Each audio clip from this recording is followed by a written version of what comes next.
आरो जोंनि जि मोनसे जेंना बिथांमोननो जों मिथिहोदों जे जाय खामानिखौ निश्चय बिटिआरआ पावार थानाय मोनब्ला बिथांमोना मावगौमोन नाथाय बे पावारा बिटिआरनि आखायाव गैया। आसाम सरकारनि जि मोनसे खान्थि सोलोंथाइ बिथिङाव जे 6नि जेनोखि सानखान्थि आरो बिगियान बेवहाय माने इंराजि माने सेबखांनाय बर'खौ नागारनानै इंराजि सेबखांनाय हारसाखौ नागारनानै इंराजि सेबखांनाय दा बेनि फारसे जोंहा दिनै मोनसे खुद्रिसारनाय हाबाफारि दंमोन आरो बे खुद्रिसारनाय हाबाफारिखौ जोङो हरखाबै दोनथ'नो गोनां जादों नैबे जाहोनाव जे मैया जोंनि आसामनि सोलोंथाइ बिफाननि मन्थ्रि बिथाङा जोंजों टेलिफनिक जि मोनसे बाथ्रा सावरायनाय जादों आरो बेवहाय बिथाङा बर' थुनलाइ आफाद आरो बर' फरायसा आफादखौ गाहायै खावलायदों जे बिथांमोना हायोबा जोंजों सावरायनो फैनांगौ। गिबियावनो दिनै नैबे उदालगुरि जिल्ला बर' फरायसा आफादनि गाहाय मावख' बेवहाय जोङो ज' जादों आरो बेवहाय दङ जोंहा मिरु बर' थुनलाइ आफादनि नेहाथारि जोंनि जिल्ला बर' फरायसा आफादनि मानिजाथाव गाहाय नेहाथारि लेङाइ आफादगिरि बिथांमोन आरो लोगोसे जोंनि उदालगुरि जिल्ला बर' थुनलाइ आफादनि मानिजाथाव आफादगिरि आरो लोगोसे बेरगाव जिल्ला बर' थुनलाइ आफादनि मानिजाथाव आफादगिरि बिथां दङ। जोंनि उदालगुरि जिल्ला बर' गुदि फोरोंगिरि आफादनि मानिजाथाव आफादगिरि नेहाथारि आरो लोगोसे जोंनि मोनसे समनि बर' थुनलाइ आफादनि गोख्रों मावथि जोंनि आदा गजेन बर' बिथां दङ। जों दिनै बेवहाय ज' जादों मोनसे गोनांथार हाबाफारि लानानै मोनसे गोनांथार थांखिखौ जों रायजो राजानो मिथिहोनांगौ होननानै मोनसे दायित्व जों साननानै बेनो जाहैबाय जोङो आसाम सरकारनि जि मोनसे खान्थि सोलोंथाइ बिथिङाव जे 6नि जेनोखि सानखान्थि आरो बिगियान बेवहाय माने इंराजि माने सेबखांनाय बर'खौ नागारनानै इंराजि सेबखांनाय हारसाखौ नागारनानै इंराजि सेबखांनाय दा बेनि फारसे जोंहा दिनै मोनसे खुद्रिसारनाय हाबाफारि दंमोन आरो बे खुद्रिसारनाय हाबाफारिखौ जोङो हरखाबै दोनथ'नो गोनां जादों नैबे जाहोनाव जे मैया जोंनि आसामनि सोलोंथाइ बिफाननि मन्थ्रि बिथाङा जोंजों टेलिफनिक जि मोनसे बाथ्रा सावरायनाय जादों आरो बेवहाय बिथाङा बर' थुनलाइ आफाद आरो बर' फरायसा आफादखौ गाहायै खावलायदों जे बिथांमोना हायोबा जोंजों सावरायनो फैनांगौ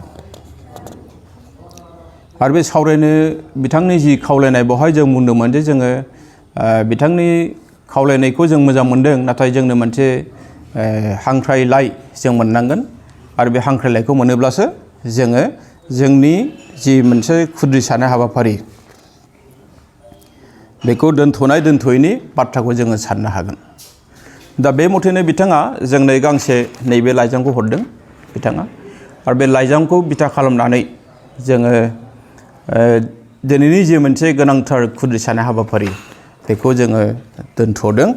जों बेखौ दोनथ'दोंसो जोंनो सावरायनायाव जुदि मोजां फिथाइ थायाबा बे सोमावसारनायखौ बा जि मोनसे खुद्रिसारनाय हाबाफारि बेखौ जों लाफिनगोन बेखौ जोङो मन्थ्रिनो स्पष्ट बाथ्राजों जोङो बेखौ मिथिहोनाय जादों दिनै बे प्रेस मिटनि गेजेरजों आरो बिथांमोना बेखौ मिथिनो गोनां जे बर'फोरनि जि जारिमिन बे जारिमिनखौ नायब्लानो जोङो मिथिगौ जे बर' हारिया मोनसे माने सोमावसारनानै फैनाय मोनसे हारि बे हारिया दा बेखायनो जोंनि राव थुनलाइ हारिमुखौ लानानै जों जेब्लाबो थांनानै थाबोदों आरो जोंनि सिनायथिया बर' हिसाबै जोंनि राव थुनलाइ हारिमुखौ लानानैसो जों बर'।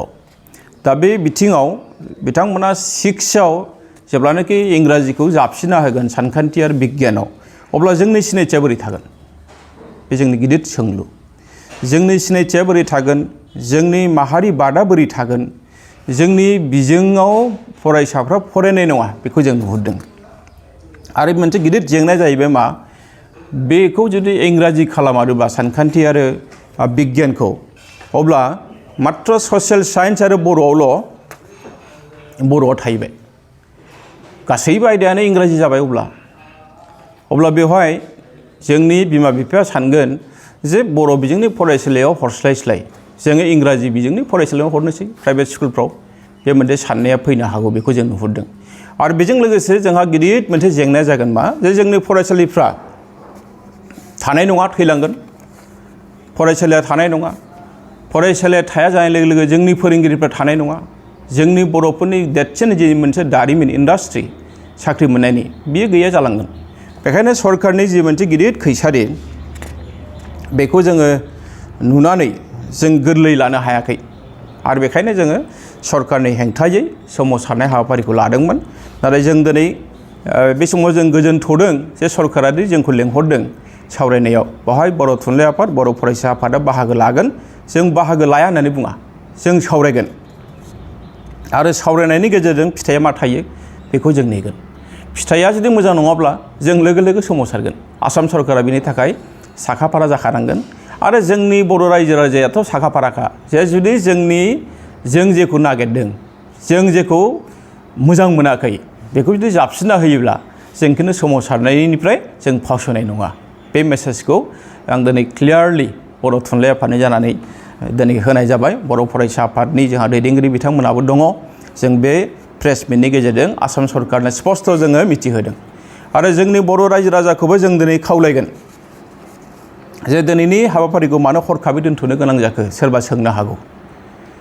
बेवहाय आं दिनै बेखौनो बुंगोन जे जोंखौ सरकारा खावलायदों सावरायनो थाखाय। मोजां जायो गाज्रि जायो जों सावरायगोन। नाथाय जोंनि फारसे खुनु मोनसे गोरोन्थि साननो नाङा। बर' थुनलाइ आफाद, बर' फरायसा आफाद, जोंनि माखासे माहारि आफादफोर दङ, लोब्बा आफादफोर दङ, बिसोरनि सायाव खुनु मोनसे गोरोन्थि साननो नाङा जोंखौ। जोङो सरकारा जि मोनसे मोजां जोंखौ खावलायदों, जों बेखायनो सावरायनो थाखाय जों आवगायदों। आरो बिथांमोननि खावलायनाय बायदियै मोनसे मोजां परिबेस सृष्टि खालामनानै जोंनि लुबैनाया मा बेखौ जोङो सरकारनो जों खोन्थागोन। बेखायनो जों बेखौ दोनथ'दों। आरो जोंनि मिथिनायाव दिनैहाय जायाब्लाबो सावरायनाया गाबोनफोर जानो हागौ। आरो बिनि थाखाय जोङो मोनसे सम बोखाना होदों सरकारनो। जोङो मिजिंथिदों जे सरकारा जोंखौ गावनि राव, थुनलाइ, हारिमुखौ नागारनो थाखाय बाध्य खालामनाय नङा। सरकारा जोंनो दिनैनि दिनाव NEP-नि बाथ्रा बुंनो थाङोब्ला जोंनि भारतनि गाहाय मन्थ्रि, जोंनि भारतनि नखर मन्थ्रि बिथांमोना बुंदों जे हिन्दी रावजोंनो, गावनि बिमानि रावजोंनो मेडिकेल फरायनो हानाय, इन्जिनियार फरायनो हानाय बाथ्रा बुंदों। नाथाय जोंना उल्था।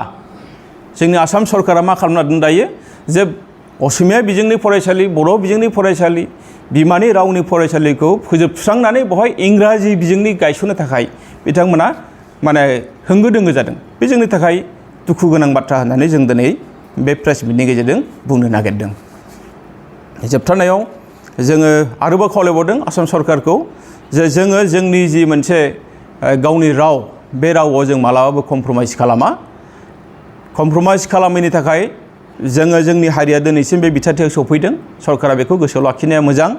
आरो जुदि बिथांमोना इंराजिखौ जाबसिननानै होनो नागिरदोंब्ला जों दिनै बिथांमोनाव सोंगोन बर'खौ बिथांमोना मा जाजानो लुबैयो, बर' हारिखौ बिथांमोना मा जाजानो लुबैयो। जे जोंनि हारिखौ रावखौ नागारनानै, थुनलाइखौ नागारनानै, जोंनि हारिमुखौ नागारनानै मोनसे हारिया हारि हिसाबै थांनानै थानो हायो नामा? बेखौ जों दिनै सोंनो लुबैदों सरकारनि सेराव।